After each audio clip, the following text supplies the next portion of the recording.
Established over 100 years ago, Watkins Books is one of the world's oldest and leading independent bookshops specializing in esoterica. We have the widest selection of esoteric books in the UK, and our friendly and knowledgeable staff are here to assist you in a unique ambience of our shop. So come and visit us in the heart of London as we're open every day.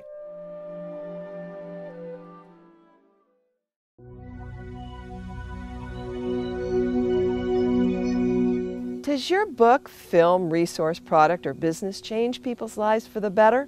Hi, I'm Jackie Lappin, founder of Conscious Media Relations, a unique boutique PR firm that helps you connect with your mind, body, spirit, and conscious lifestyle audience in a big way. We reach 3,500 specialty media and all the key mainstream outlets in the United States. I invite you to explore our radio media tour that connects to 2,600 personal growth radio shows. There is just nothing else like it. Come check out our website and read our rave reviews.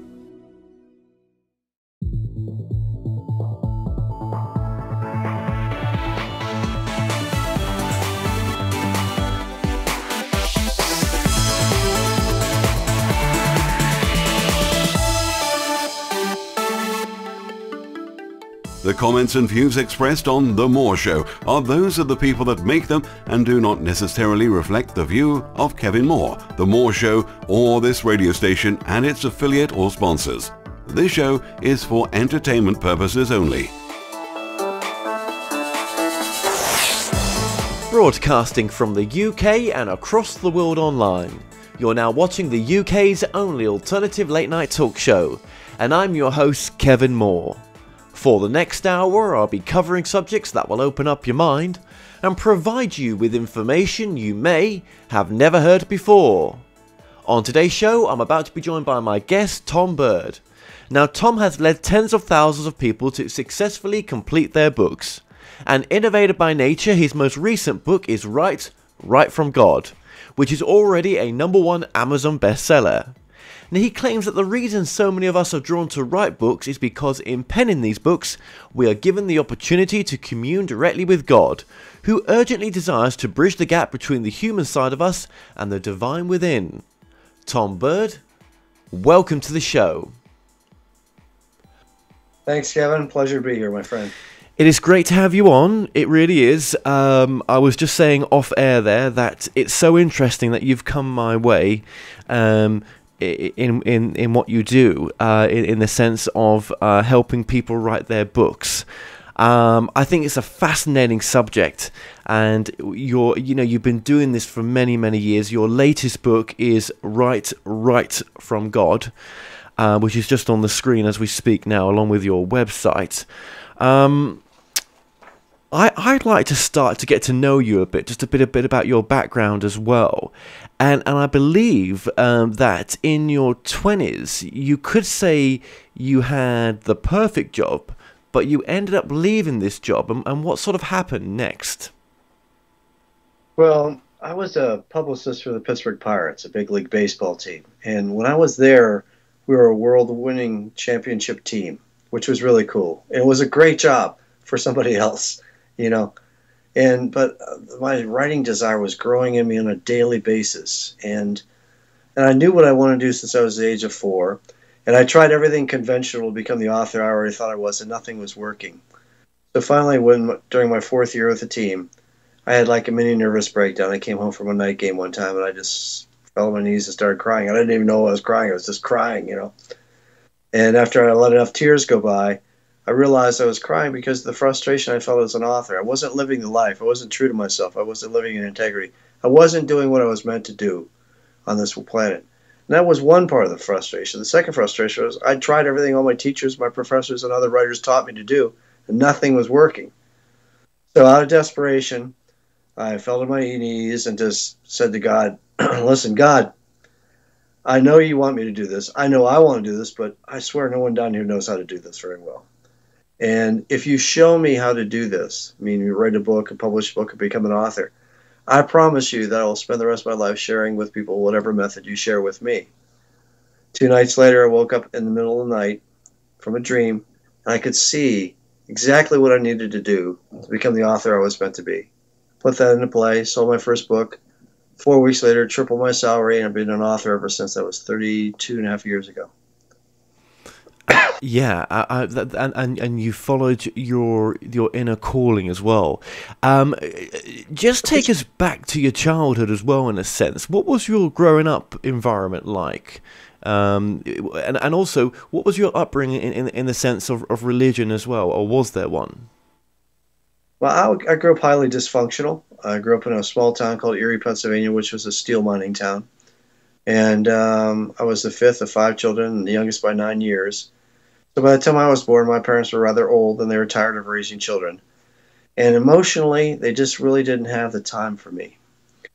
So normally at the time of birth or shortly after, a child transfers his or her connection, spiritual connection, to the responsibility of the parents. I never did that. So I always talked and communicated directly with God forever. And we grew up Methodist. I went to Methodist church, but I'm not really much of a churchgoer. I'm more of a spiritualist, a Gnostic. I believe in direct communication with the Spirit. And I didn't realize that I was unique or different or special until my teen years, when I was discussing that I talked to God every day with my friends, and they looked at me kind of strange. I realized that I was different. And what was different between me and them is that they transferred the relationship to a godlike figure in their life to their parents. I never did that with mine. So, idealistically, Kevin, what I really do is I help people achieve that direct communion with God that is possible for all of us through the writing of their books. And that's what I've learned to do. That's what I teach people to do.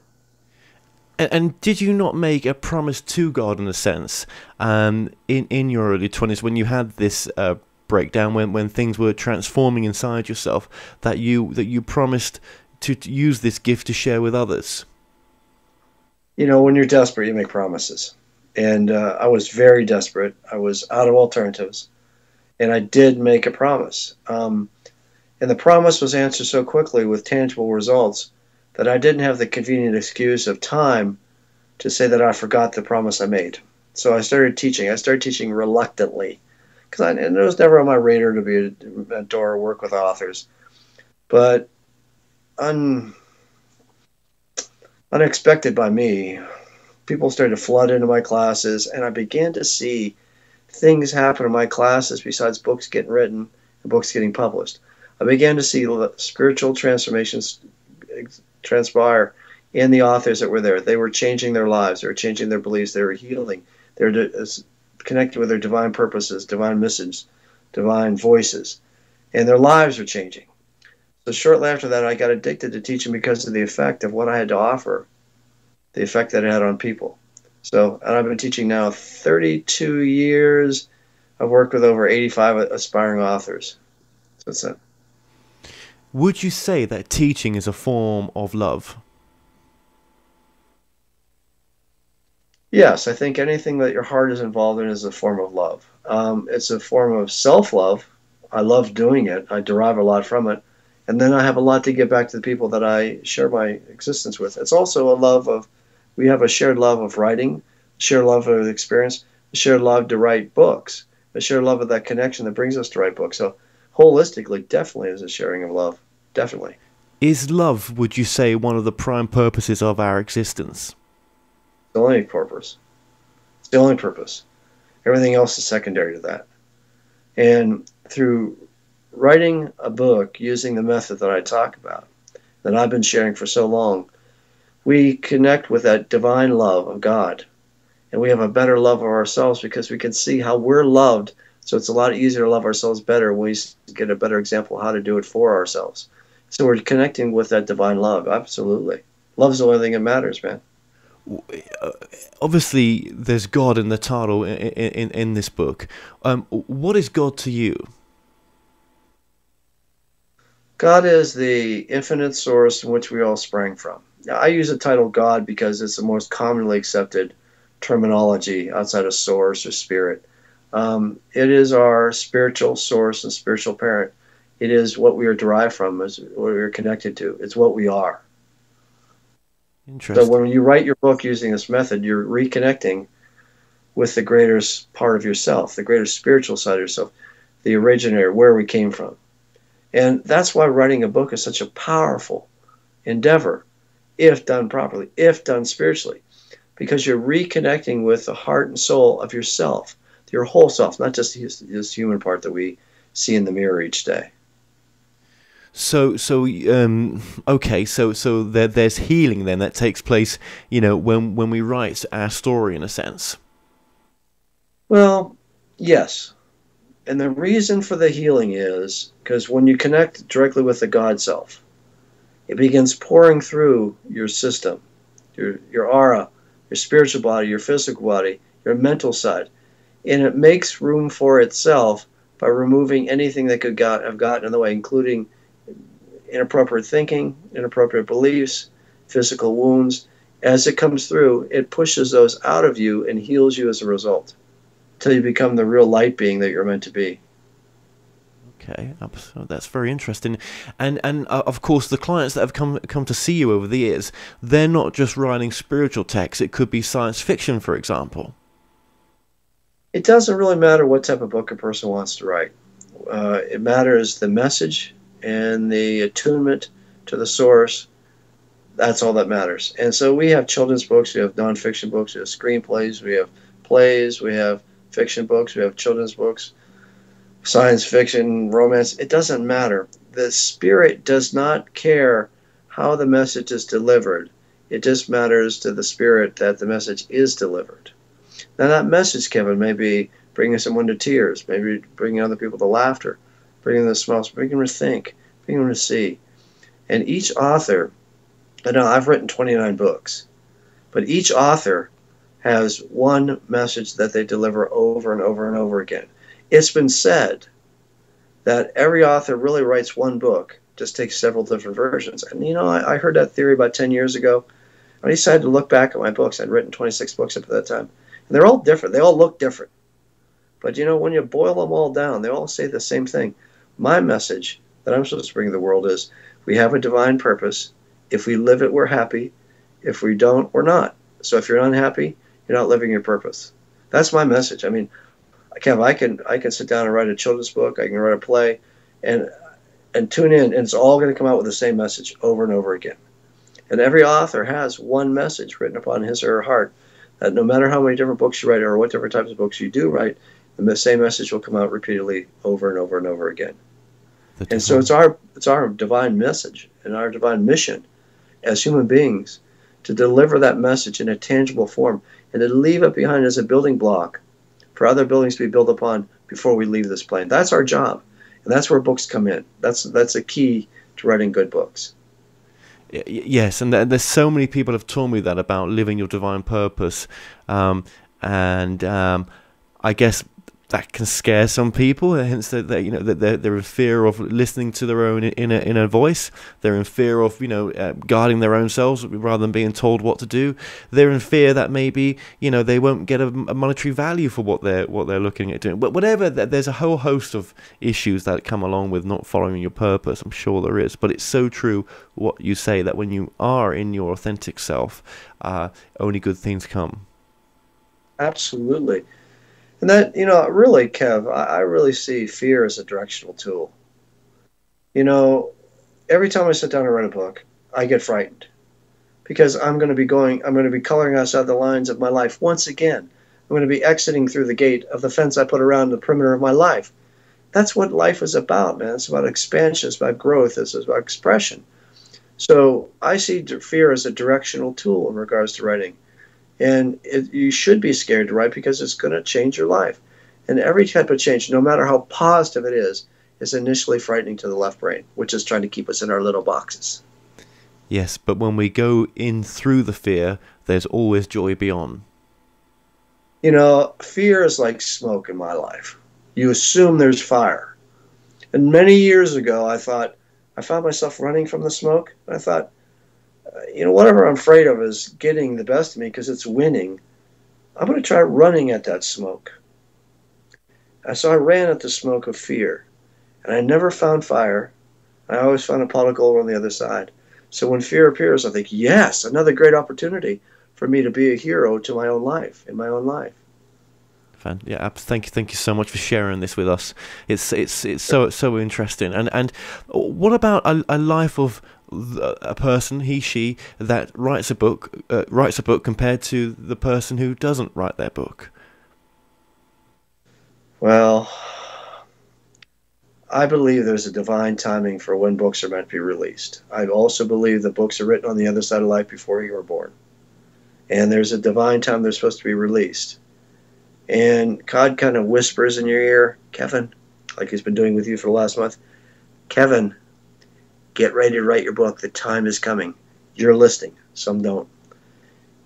Then if you don't listen to the whisper in the ear, you get the tap on the shoulder. Kevin, it's going to be time to write that book soon. If you don't feel the tap on the shoulder, then you get the kick in the ass. The near-death experience, the illness, the loss, that gets your attention. So you come into the realization that life is a lot more important than the things you thought were important. It's a lot more important than those fears that are holding you back. And then you come to the realization, like, what am I not doing? What do I need to tune into? Where do I need to go? In the U.S. here, the fall of the economy in 2008 was a great thing for us. Yeah, it was painful, yes, but it awakened people. It awakened people. They all of a sudden had time, and they didn't have the distraction of jobs, and they had time to look and say, maybe this isn't such a bad thing. What is it do I really want to do? I'm okay for a few months financially. Maybe I'm okay for a few years. I've never asked myself, what is it that I really want to do? And I'm going to do it. I'm going to do it. So that was our kick in the ass here in the United States, the fall of the economy. It's been great for us. Some amazing things have happened in our country since the fall of the economy. If that hadn't fallen, we'd still be on the same path of thinking things that were important, that are important, aren't. And we needed to change that. So the difference between a person who writes the book and doesn't write the book is pain or joy. You face your fears, you sit down and write the book. Yeah, it's going to be frightening, but it's going to be like a roller coaster ride, man. Once you're on it, it's fun. It's fun. Get those little bubbles in your stomach, those butterflies. That's fun. And you become all of a sudden a hero to yourself and those around you. And you become enlightened as a result. And if you don't write the book, you get pain. And some people are addicted to pain. We all know those victims in our lives that we can't stand asking the question, how are you doing today? Because they'll tell us. And we don't really want to hear it.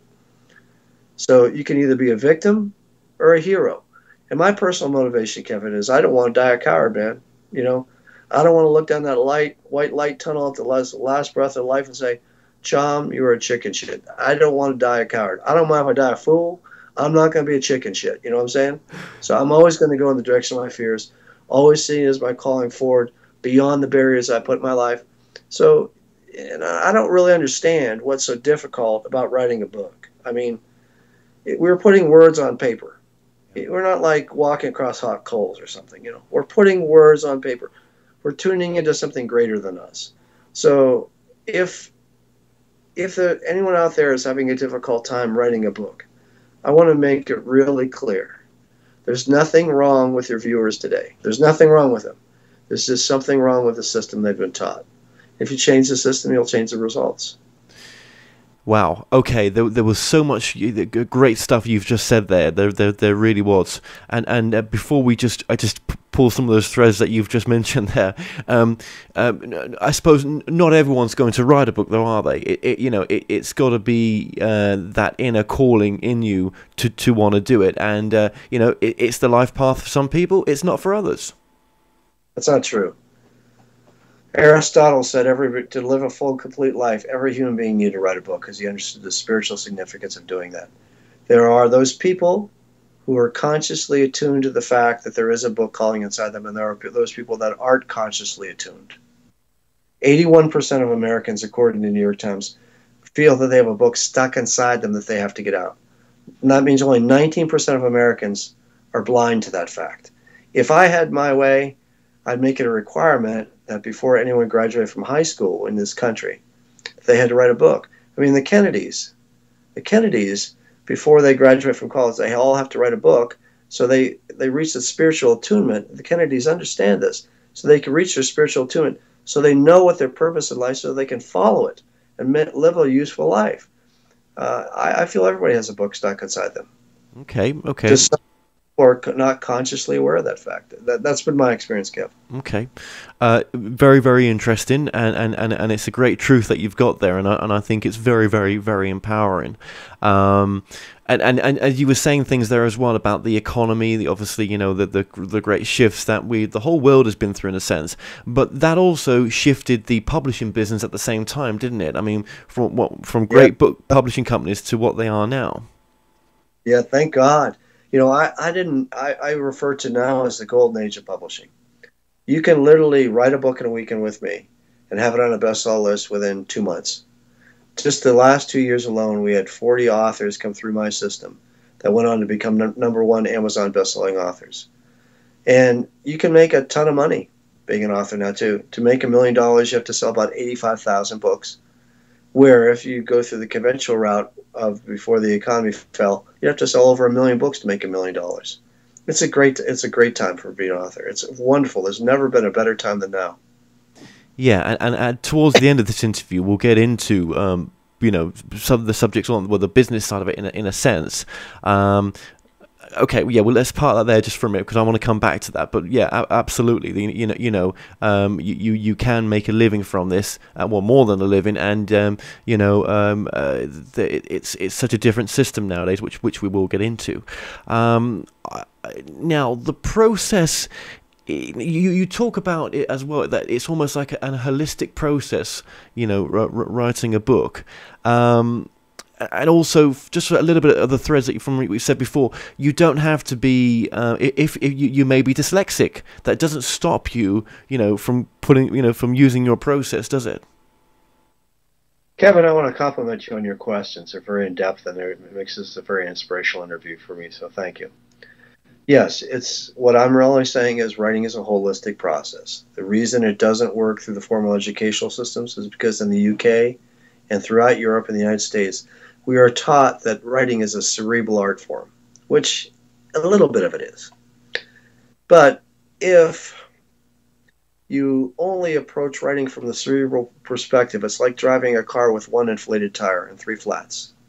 Because writing initially is a spiritual art form. It's God's way of reaching out to us and connecting with us and connecting through the world through us. So it's spiritual, it's emotional, yes, it is mental, yes, it is physical. So it's very important to harness all 4 aspects of the human being to become the author that you're meant to be. Because if you just focus on one, again, it's like driving an auto with 3 flat tires. And dyslexia and many things, bipolarism, I've had many people that have had the diagnosis bipolar, come through my retreats, and they've gotten rid of their affliction because the spiritual energy was no longer clogged in their mind and miswiring their brains. When they released that spiritual energy, it healed them. I believe it would do that for dyslexia too. That's incredible, yeah. And I can probably understand that as being a fellow dyslexic. That you have to try harder. You've just got to put that bit of extra effort out sometimes just to make sure you're doing it right. But like you say, it is a healing process to go through this form. To write these books which are calling us. It's incredible looking at it from that side. How's your typing speed? My typing speed. Yes. Is it good? Normally it's not, but I'm guessing from when you're in the process using your way of doing it, you're probably just pouring out with information in a sense. Yes. So that would counterbalance your dyslexia. You could initially type with your eyes closed, get in the flow, and then the flow takes over, and the dyslexia no longer has an effect. Kevin, you got books inside you, man, just like all of us, okay? God will make it work for these books to get out of you because it's essential. You're an essential part of the puzzle. Each one of us is an essential part of God's puzzle. We are. Like we're a huge jigsaw puzzle, and we each are an important part of that puzzle. And leaving behind our messages is the most important thing that we do on this planet. This is what we're meant to do. This is our trade-off for being born and experiencing life. Hey, while you're down there, Kev, how about delivering this message for me, buddy, in the form of a book? That's all you got to do to fulfill your God's wishes. Absolutely. And I in your courses, which I will just say this now, that if you're international, which you have many clients international, you do provide your course via a live stream. Yes, we do. We hold about 9 live retreats a year, and we take up to a maximum of 70 people in each retreat. But our remote access, it goes into thousands. We've had people from Australia, New Zealand, Vietnam, China, Egypt, the UK, Ireland, Germany, all attend remotely the retreats. So you page into the retreats through remote access, just like we're doing right now, and it's just actually like you're at the retreat. And what's amazed me, Kevin, this initially was suggested to me by a colleague of mine about 5 years ago, and I said, no, there's no way that somebody through a screen can get the same energy that they would get being in this room. So he just nagged me and nagged me and nagged me. So I finally said, listen, I'll try this if you get off my butt and leave me alone. He said, just try it 3 times.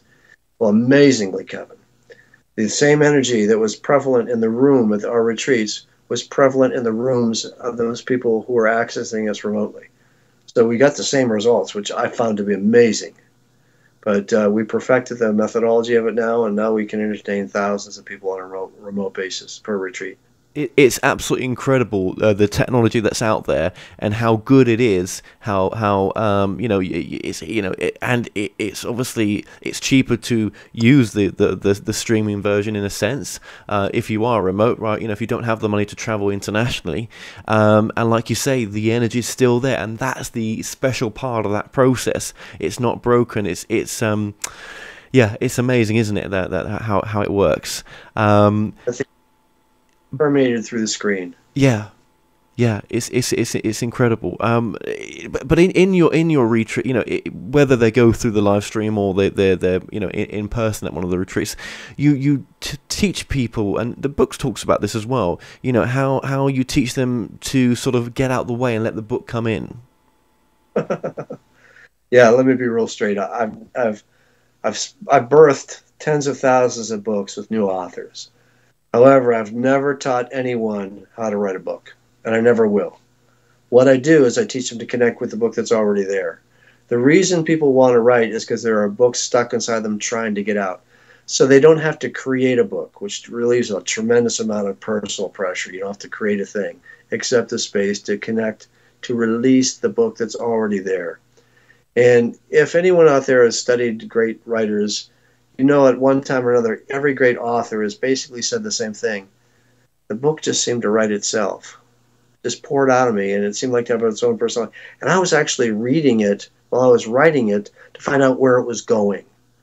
So our key is to get into that state, which is just simply a meditative state. It's very simple. Meditative state means listening, where you're listening to your heart, and you're no longer distracted by your mind.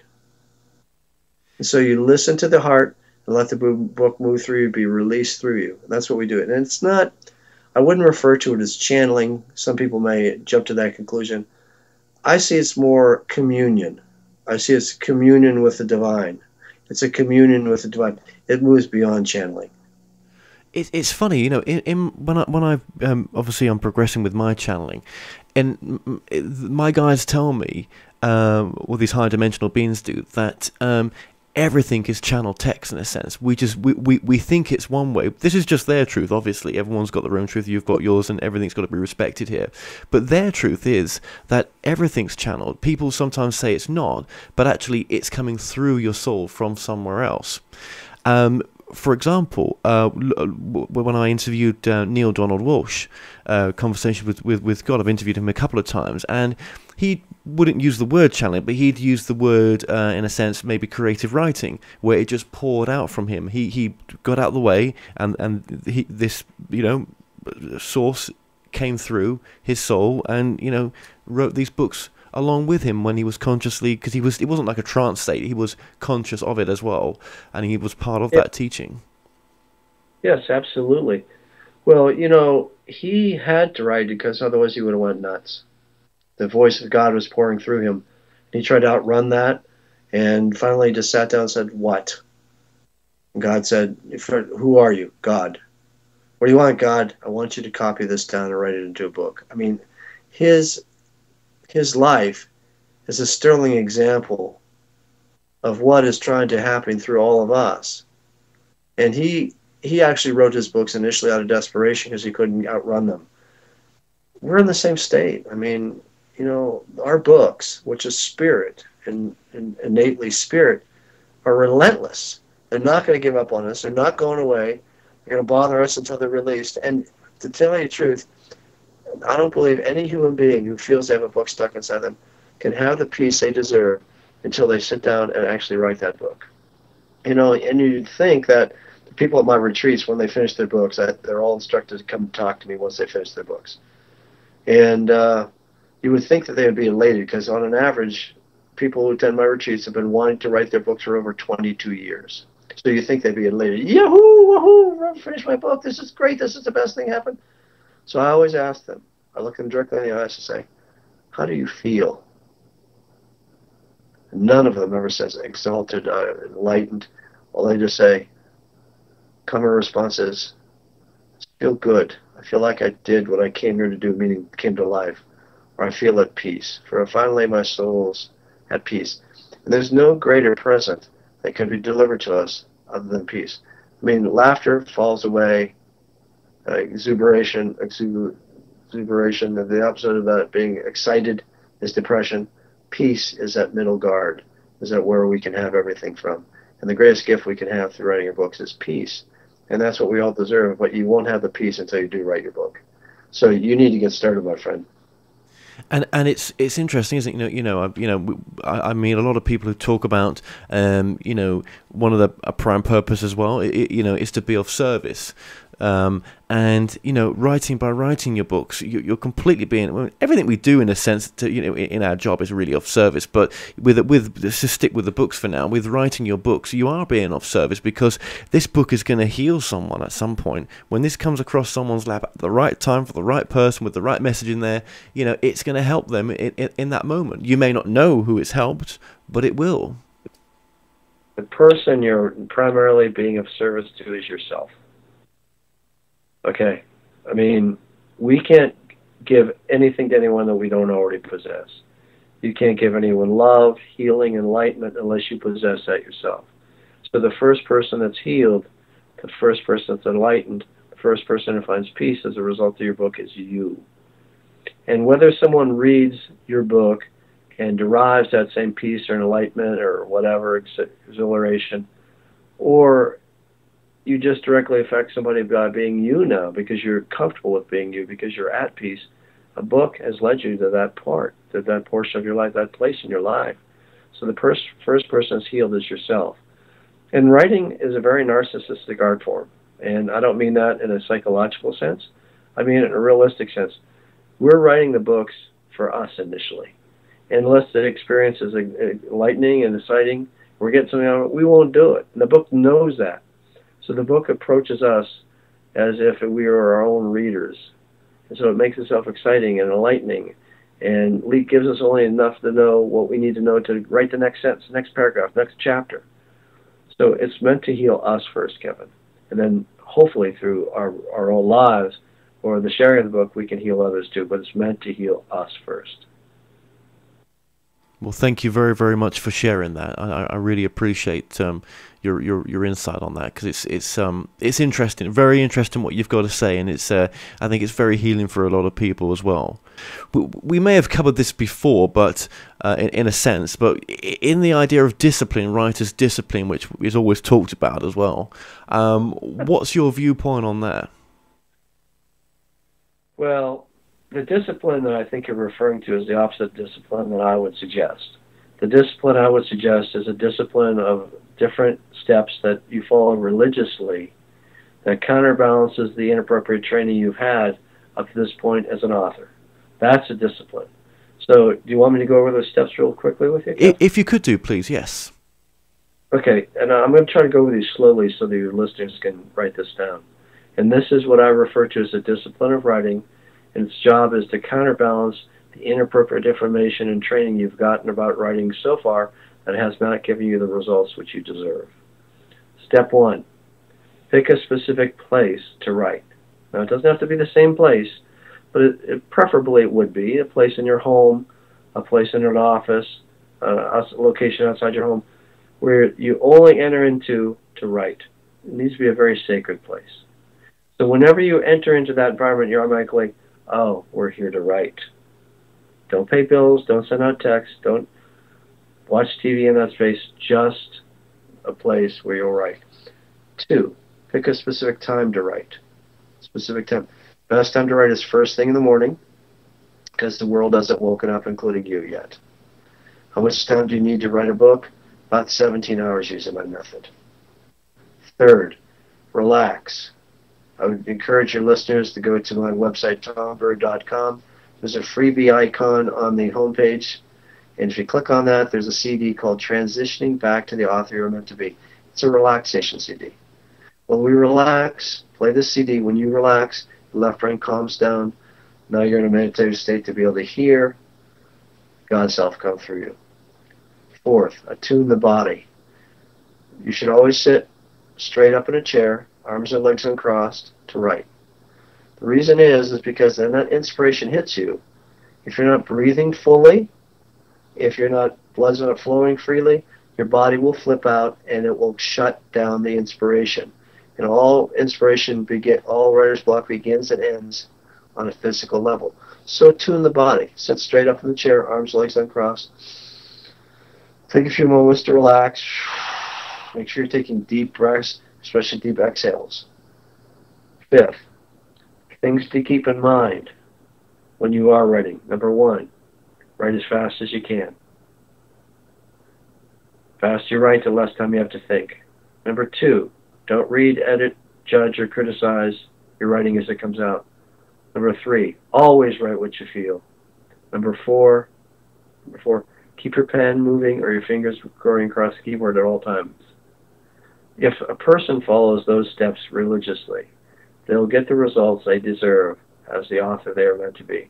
Because these steps completely counterbalance the ignorant suggestions that we've been given about being an author, and that which is made so hard and so impossible for so many. Because these 5 steps enable you to bring in the holistic approach of writing and commune directly with that God self, and to let that book come flowing through. Thank you so much for sharing those steps. Really, really appreciate that.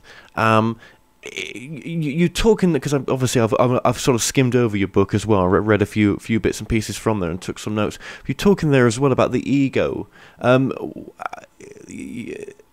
Where does that play in? And also, is that where we talk about writer's block comes from as well? Okay, the ego is essential to your success as an author. So I want to clarify, you're capable of being a successful writer without the ego. So you can produce a lot of material. But to become a successful author, you need the ego, because the ego is the business sense, the business wherewithal, and the structure that you need to flow into. However, during the writing experience, you want to ostracize that ego from the experience, because it'll get in the way of the creative flow. It'll get in the way of the creative flow. And it's very important to ostracize that ego until it realizes what impact it could positively have on the experience, and then bring it back in a business sense to help you become the author you're meant to be. I forgot the second half of your question, Kev. Oh no, in the sense of writer's block. Oh, writer's block begins and ends on a physical level. It's not a mental exercise. What happens is the inspiration hits the body. The body is not properly prepared to receive the inspiration. It stops. Just like if you and I were at the first floor of a building and I said, let's run up the stairs. And we started running up. The minute you ran out of breath, you'd stop. Your body would stop you. The same thing happens when inspiration hits. The minute your body can't keep up with it, it just stops. So writer's block begins and ends on a physical level. That's why you have to tune the needs of your body. I'm vegan. I've been vegan for 15 years. I do yoga every day. I attune my body every day and keep it clear so the spirit can come through me and I don't have to suffer when it shows up. So writer's block can be easily cured in 10 to 15 minutes just using that CD that I recommended. Right, okay, and all that's available on your website, and we'll just put the address up on the screen again now, tombird.com, for those who are listening back to this on a podcast. Yeah, well, that's got to be key to achieving this as well, and I suppose when you're in that state of writing, it's just flowing through you, and I suppose it as we've maybe mentioned before, it can come as quite a quick writing process. How long would you say it would take to write someone's book then? Well, first of all, when you first get into the process, it feels good, but people aren't used to feeling fluid and good, so they resist it. Okay? So if they just kind of gently move through that resistance, it'll get to the point where it'll become a natural state that was meant to be, and the book will just come out of them quickly. The average length of an American adult first-time author novel or nonfiction book is approximately 35,000 words. The students, the authors at my retreats, average writing speed is 2,500 words per hour. So it takes them between 10 and 14 hours to finish their books. Right. Okay. And would you recommend that you wouldn't break that process down to you would try to get that process to happen in a sort of allocated time, in a sense, not rather than trying to do a bit here, a bit there? No, it's kind of like trying to run a race. Trying to run a marathon, if you do a bit here, a bit there, there's a good chance you won't run the race. I'd allocate 3 8-hour days and realize you're going to finish the book during that period of time. And you'll also have time to get into the revision of the book, which you can allocate better on a piecemeal basis from that point forward. That's interesting. 3 8-hour days. Yeah, I've heard of people doing this before, actually, who have come to publish their books, and they've almost, they've put these days aside, and they've made that happen. Yeah, very interesting. Yeah, but it's not just putting the days aside, it's preparing to make use of those days. So we put for our authors, we put them through a training period of about 12 to 14 hours on their own to prepare for a retreat. And, some people believe that if you write something fast, it's going to be crap. And that's true with wine. If you made a wine in 24 hours or 32 hours, it'd be junk. But writing's different. The faster you write, the less time you have to think. And 98% of the mistakes you can make as an author are directly attributed to inappropriate left brain intervention. Okay? Also, it's important to write fast because the book is in spirit form, so it's bodiless. And the slowest that book can slow down to and maintain its full physical integrity is 1,500 words an hour. So you got to write faster than 1,500 words to receive a direct download. If you write slower than that, you're going to have left brain intervention, and you're going to be creating a flawed product. The writing speed is the most important component of the process when you start writing the book. So important that at my retreats, we have our authors time their writing speeds every 15 minutes. Every 15 minutes. It's kind of like blood pressure. When you go to see a physician, get your blood pressure taken. We take their blood pressure every 15 minutes, so they're cognizant of what our goals are speed-wise. Absolutely. Okay. Well, and again, when they come to the retreats with yourself, this is all obviously. We're trying to fit in a weekend's course here in just 51 minutes and the book. So there's a lot more that goes into the course, and there's information on your website about the course, of course. Absolutely. I'd love people to visit. Now, please understand, Kev, this is not a career for me. It's a ministry that has been turned into a career. And so my job is to bring my message to as many people as possible. I realize that there are a lot of people who can afford my services. I realize there are a lot of people that can't. I give you all the books, all the CDs, all the information you need to do this on your own. However, most people find it's a lot easier when they're birthing their first baby to have a midwife handy. So that's why people go to my retreats and such. And I try to make my prices so affordable that I try to remove the excuse of money and finances staying in the way of you following your divine goal. And whereabouts would people, if they are going to travel physically, whereabouts would they be going? Beautiful Sedona, Arizona. Oh, Sedona, Arizona. Ah, wow. Okay, is that where you're based now? Is that where you just do the retreats? This is where I live. I've been here 16 years now. Now that makes sense why you're there. Some massive, the massive energy there, massive portals there. Absolutely. We can accomplish, I've taught all over the States, but I've really fine-tuned my retreats to be in Sedona because we can get about 70% more out of people here in Sedona than any other place. I believe it's because of the energy. And the energy is amazing here. It's extremely powerful. Yes, it is, and I'd highly recommend. Now I know where you're based. I would highly recommend people, if they could, to travel there, because it's a place I'm going to go to when I come over to the States. Well, it is a very powerful place, and there's lots of people in the spiritual movement, that are based there as well. So it attracts a whole host of people. It's a pilgrimage of sort. If people would see this as a pilgrimage, going to Sedona to commune with God directly through the writing of my book, and my life is going to be better as a result. And this will be what lead to the next purpose of my life by going to Sedona. Then the $1,000 or a few £100 or whatever it may be that it costs to come to Sedona begins to look small when you take it from that perspective. That's right, because it's about the bigger you, not the small you. Absolutely, absolutely. Sedona's a beautiful place, too. Not only is it beautiful scenic-wise, but it's the most open-minded place I've ever been in my life. I mean, everything in this town is based around spirituality.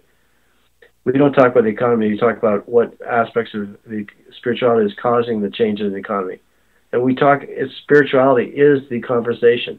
Whether we're talking about sports, politics, the economy, love life, it's all on a spiritual level. It's beautiful. Beautiful. Yes, I've heard that. It's a very special place. I mean, I know that from the people that I've sort of rubbed shoulders with that are based over there. It's a special place. That's even more interesting that you're based there. That's incredible. Okay, now obviously we're getting to the end of this we're running out of time here, and I hate to use those words, but it's true right now. I just want to get into what we touched on before, the business side as well, because okay, so we've got our book. Who's going to edit it? And who's going to market it for us, and how does all that work? Because marketing's a big part of the success for the book as well. Absolutely. Well, the first thing that people need to know is all books turn into bestsellers. Start out by selling by word of mouth. So if they're written from the heart, if you read my book, you like it. On an average basis, you will influence 5 other people to buy my book in 2 weeks. Okay? So you have to start out with a really good book. And then what I strongly recommend is, since we are in what I refer to as the golden age of publishing, people go to my website, tombird.com, to view the video, the class I put together called The New Age of Publishing. It'll tell you how you can market your book, how you can publish your book, how you can access the best editors in the world, and not only get your book published, but get it published in a few weeks, internationally distributed, and on a bestseller list within a few months. That's all possible now because of technology, because of the fall of the economy. It's a beautiful thing.